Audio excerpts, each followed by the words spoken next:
Ow, all the hand sanitizer. I just stabbed myself with my own nail. I'm gonna do some research now. Just not gonna do some romance right now. I'm gonna go do research number 4. It's the only one I can do. I never thought that I could add feline hairstylist to my CV, but it looks like today's my lucky day. I'm gonna be grooming some cats.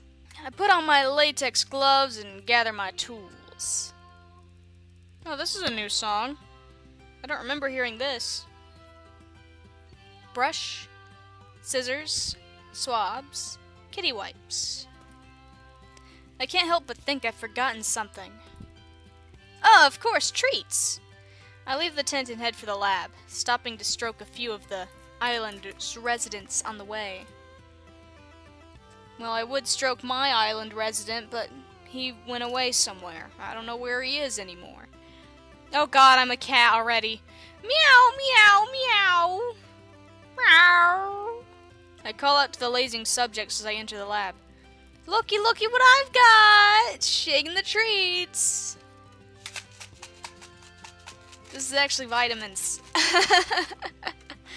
I shake the bag of treats and the small lab erupts with hungry meows.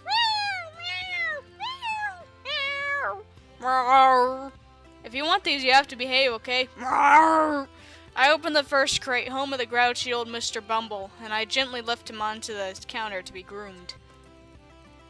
Morning, Grumpy. Let me check your ears. No debris. Lovely. I have a feeling you may be discharged in the next day or two. That's good. I think he's been there for like a couple of years. He was brought in with a mild infection. Slight temperature, weepy eyes, but he seems to have recovered remarkably well. In fact, I'm going to recommend to Professor Popper that we release him by the end of the week. I give Mr. Bumble a cheeky cuddle before I begin to brush his matted fur. Oh, let me give you that cheeky cuddle. Come here, kitty. My cat hates being touched. Wow, where does it all come from? There's enough fur here to make another cat. Oh, let's turn it into a purse. Mr. Bumble is beginning to get agitated and lets out a displeased grumble. I know, it's very annoying. Just got to trim you up a bit and then you can get back to sleep. He resignedly lets me cut some of the hair around his bum and the back of his hind legs. Aren't you a good boy? Here we go, om nom nom. Okay, that's something I don't do with my cats. I pour some of the little fish-shaped treats onto the counter, and the ragamuffin practically inhales them. Now let's get you back to your cozy crate. I tuck him away and open the next one. Your turn, Socks. Just cutting the color, yeah? Yeah, sure. I snorted my own joke. It wasn't that funny. Began brushing the little white cat. He's a lot more lively than old Bumble, and keeps trying to bite the brush. Oh no! Hey, don't make me get the harness, Socks. That's no fun for either of us. Yeah, just push him out. Just push his face out of the way. The cat seems to understand, settles down, only giving the brush an occasional nip when he thinks I won't notice. F you, brush! Oh, hello, what's this? I noticed a little red patch on his neck, just under his chin. He's infected! He's gonna die! Aw, no, we don't have bot flies, do we? Poor Socksy. I take the magnifying glass out of my inner pocket and examine the inflamed area closer. Ouch! Socks begins to struggle away from me. He must be in quite a lot of discomfort. It's okay, Socks. I'm just looking. I stroke the little cat to try and calm him down. I hate using sedatives on the subjects unless absolutely necessary. After a while, I'm able to get a better look at the wound. Wow, that looks awful! There doesn't seem to be anything living under here. Oh no, it's Professor Popper! He's torturing the cats and experimenting on them! I'm relieved I don't have to deal with any botflies. It looks strange. What exactly is a botfly? I've heard that before. I don't know where. Probably in a video game or something. But I never knew they were an actual animal. Oh, they look like... Oh, they're kind of cute! Oh, they're so cute! They're like a little bumblebee fly! Oh god, but their larvae are internal parasites of mammals, and that just sounds awful. But they look so cute! Why don't they call them bumbleflies? They don't look like botflies. I was expecting them to look like robots. No, they look like cute little bumblebee flies! It's like a rash or a sore, but I'm not sure how or where you could have picked it up. I'm worried about how to proceed. Should I just clean it with some saline solution and let the air get to it, or should I put some of the Professor's Soothing Cream 116 on it and wrap it in gauze? Well, we all know that cream stuff ain't good, so let's do some saline solution. A sore like this should be cleansed with little saline. No need for anything stronger. I'll reassess the need for cream 116 if it hasn't cleared up in a few days. Don't use it! Don't use it! I pour some saline onto some gauze and gently clean Soxy's wound. He squirms a little. It's not very comfortable for him, but generally he sits perfectly well, and it's done in no time. Alright, yes! New unlocks! Research 6 unlocked. Yay! I can't believe I have to say that every single time I do that. I didn't like saying it the first time. I'm gonna have to say it a million times, aren't I? That's okay. Let's do some recon. Let's do some recon before I end. I might keep going after this, though. Recon number 2. Trixie has been telling me about a strange phenomenon in a nearby rock pool. I've decided it's probably worth checking out. Is it glowing stuff? That means aliens, you know. I've taken some time off today so that Trixie can show me the water pools she's been telling me about. I have some sample bottles in my backpack, along with some food and a blanket. If it's nice, we can have a picnic lunch there.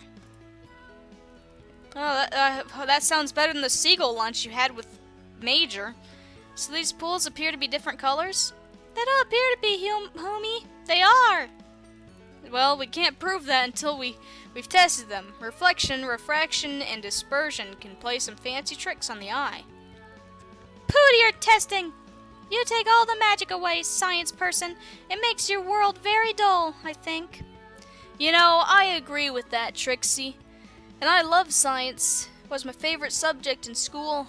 Still is my favorite subject. Because of space and stuff. Space is very cool. I like space.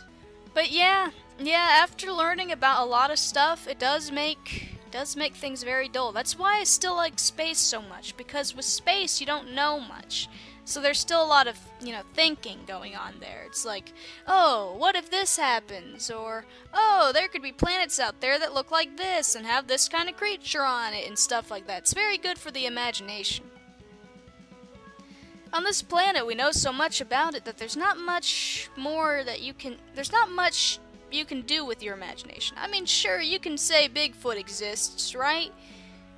And sure, Bigfoot could exist because the world's so huge, and there's so many forests and parts of the world we still haven't explored yet. For all we know, Bigfoot could be a species that's going extinct, so that would make sense as why we don't see it that often.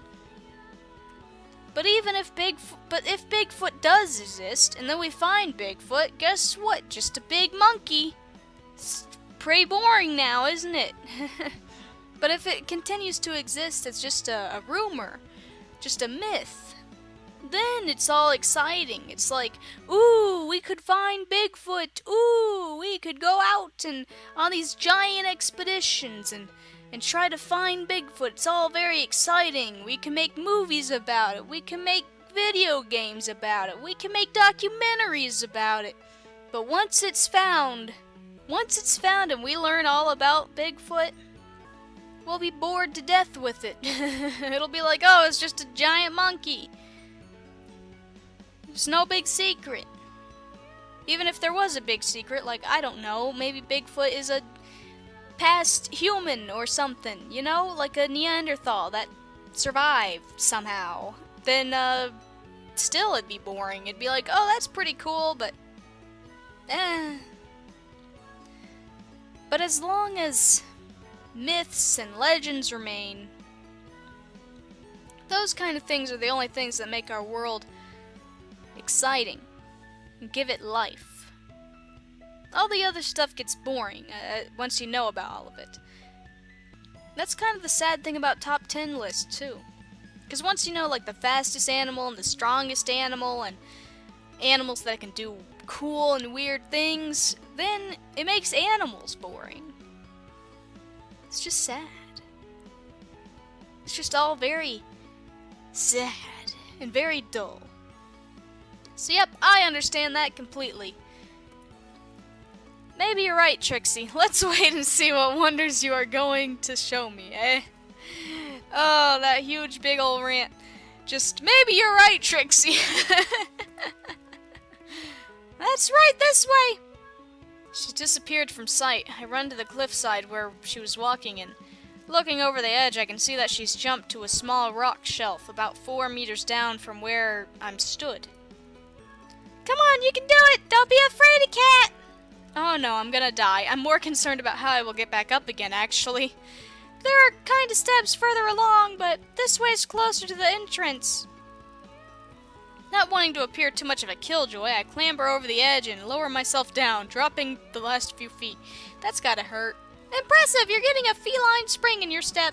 That's not a good thing. If you say so. I'm worried I may have twisted my ankle, but I don't want to say anything. Follow me, Springy! She's disappeared again. It's like keeping up with a jackrabbit. Follow my voice! And suddenly an alarming sound is coming from between 2 rock faces. It's high-pitched, screeching, and very loud. I squeeze through the crevice and am in what looks like a cave without a ceiling. Trick, stop!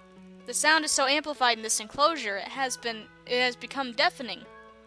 Sorry, Humi, but it feels so good. Have a try. What? Yell, shout, scream, sing at the top of your voice, loud as you can. Oh, really? I'm just gonna echo, aren't I? I feel self-conscious, but I'm dying to have a go. You only live once, it's so fabulous! She makes the noise again. And this time I join in. It's fantastic. The acoustics are something else. It's like an amphitheater. I don't know what that is, but I'm assuming it's a theater where it echoes. Yeah. Eventually we run out of steam and I flop to the ground exhausted, but exhilarated too. After we have caught our breath, I'm ready to push onwards. We better get on if we don't want to be back too late. We're here! Ooh, it's pretty. I'm surprised. I was expecting something more impressive, I suppose.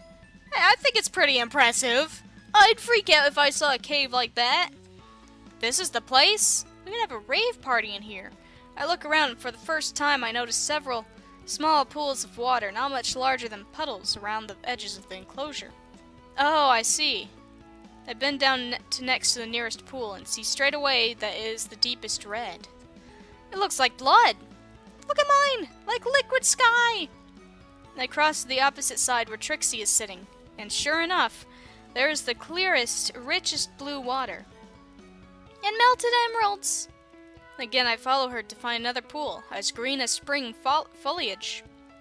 Then another of deepest purple, one of orange, yellow, pink. Well, it certainly is as amazing as you said, Trix. How strange that they are all so different. What's causing it? It has to be a trick of the light. Put your hand in. Well, I'm not sure that's a good idea. There could be any number of bacteria making this happen. Best not to touch until we're sure it's safe. I was just about to mention that there was probably bacteria making the color. I've done it lots, it's fine!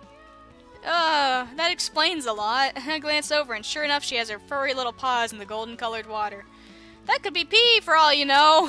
Somewhat reassured, I scoop some of the blue water up and sniff it.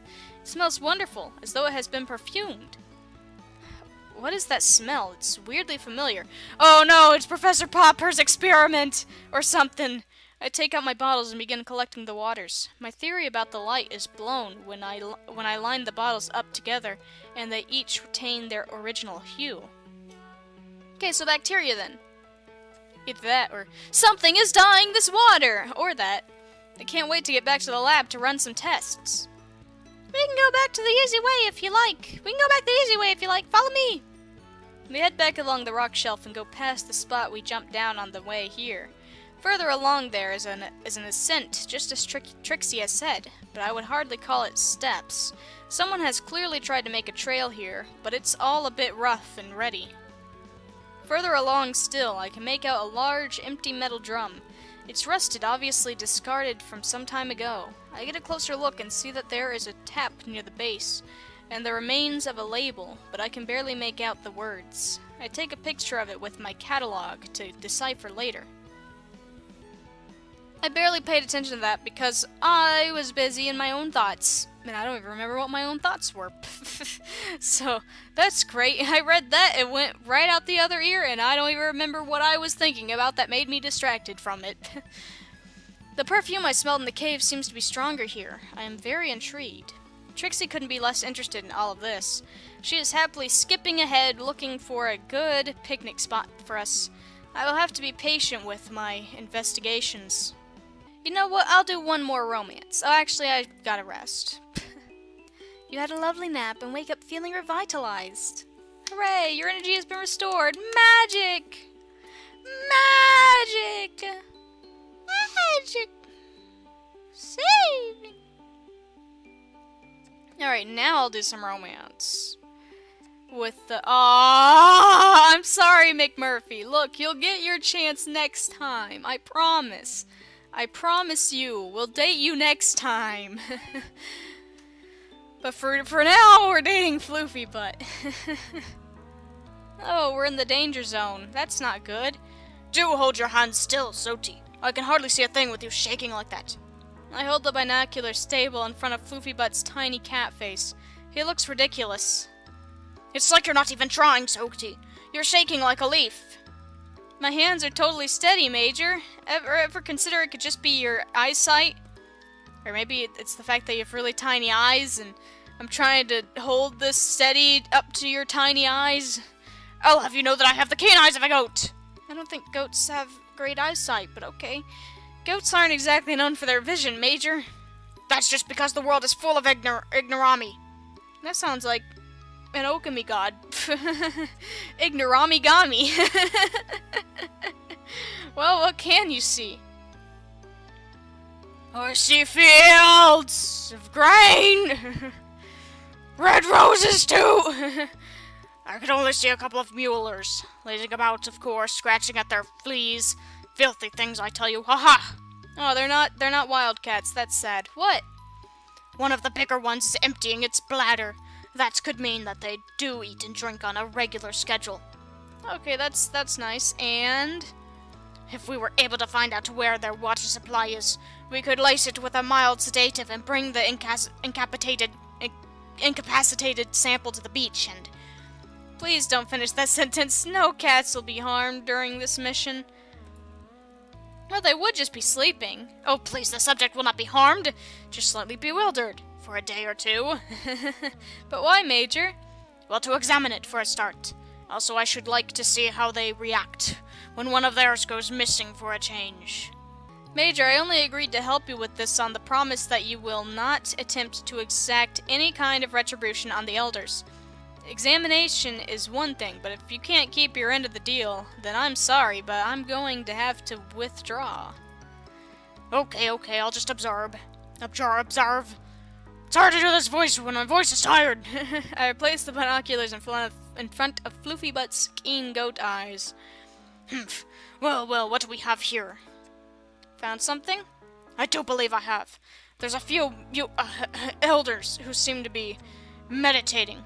Meditating? Are you sure they're not just sleeping? Take a look, will you? Tell me they aren't meditating. Alright, let me look. They look more like they're worshipping a statue. Of a panther dog. I adjust the binoculars to suit my eyes, and I am quite taken aback by what I see. Floofy Butt is right. The cats aren't sleeping. They are sitting in a circle around what is by far one of the stranger landmarks on the island. A large state of Bastet. A large state of Bastet? I thought he'd be one of the frick. I thought he'd be one of the Egyptian gods. I didn't know they had a cat god. I just knew Anubis. That's like the only one I'm familiar with. But it makes sense that they have a cat goddess. Because, you know, Egypt loves cats. Or loved cats. After all, they made the Sphinx, and that's a lion. I adjust the binoculars to suit my eyes, and okay, I already read that.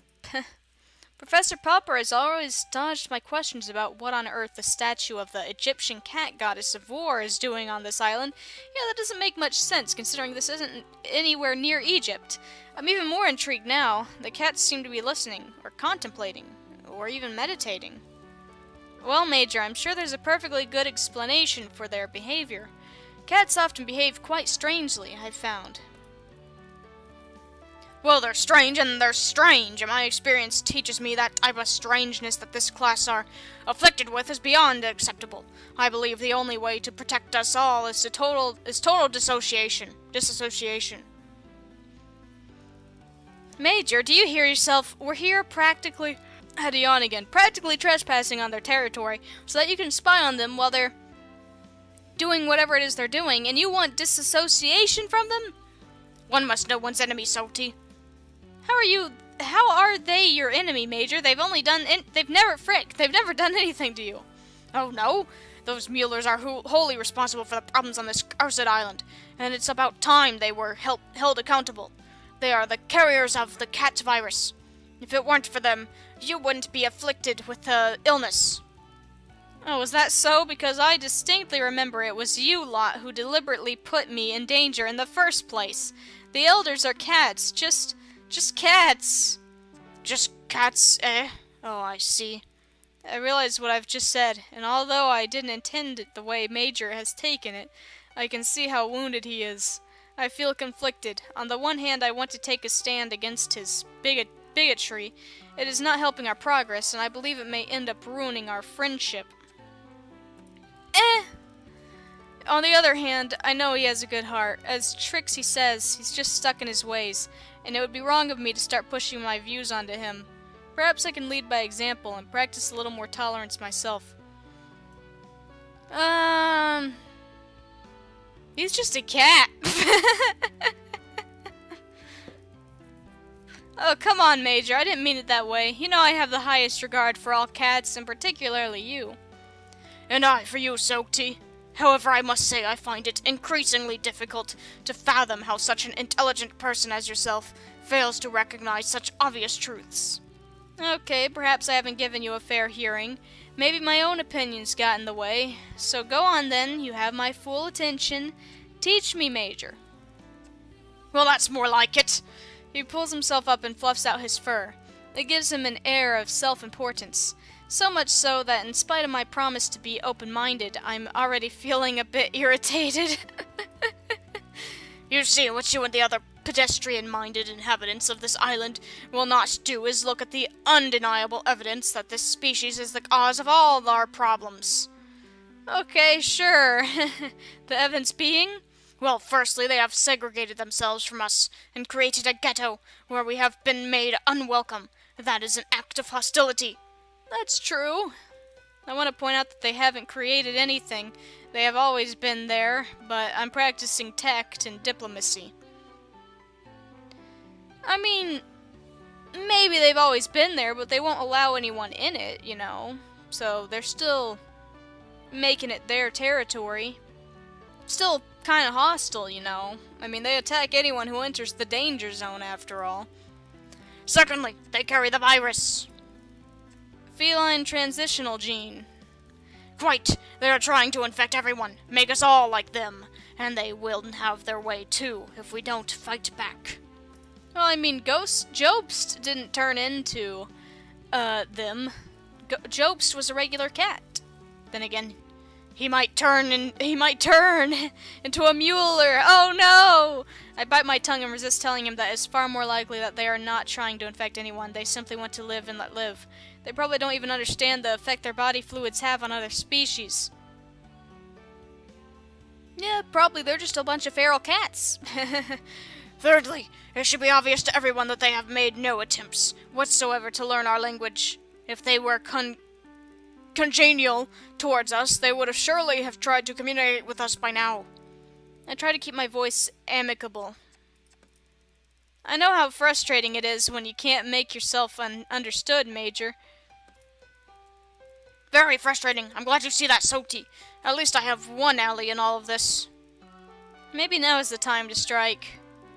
You know what, Major? I'll bet that with your superior intellect and my research skills, we might be able to find a way to learn their language. Their language?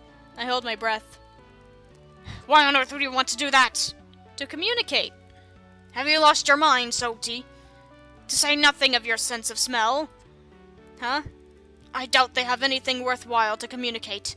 They are no more to us than an insect under a microscope. Oh. The smell, however, that is rather overpowering.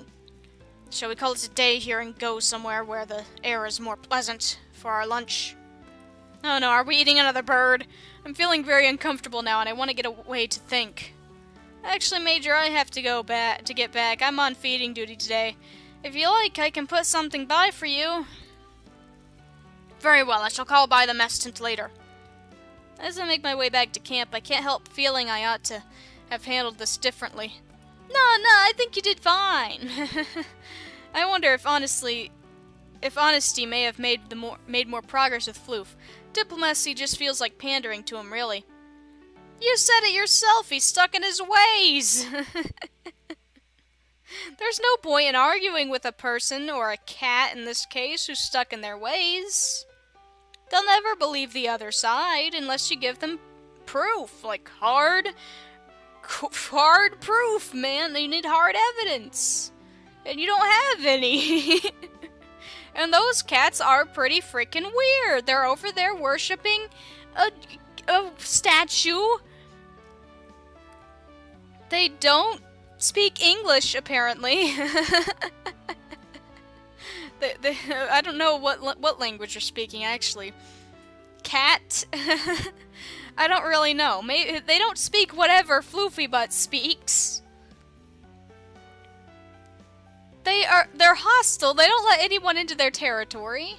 You know, I think Major has every right to think that they're pretty suspicious. Sure, maybe he's a bit too into saying that these elders are the ones responsible for everything. After all, I'm pretty sure Professor Pawpur is the one who's behind everything, or whoever Professor Pawpur's boss is. I'm pretty sure they're the ones who are behind all of this. But Major doesn't know that, and neither do we. And they did turn Jobst into a cat, you know. They're gonna turn you into a cat, too.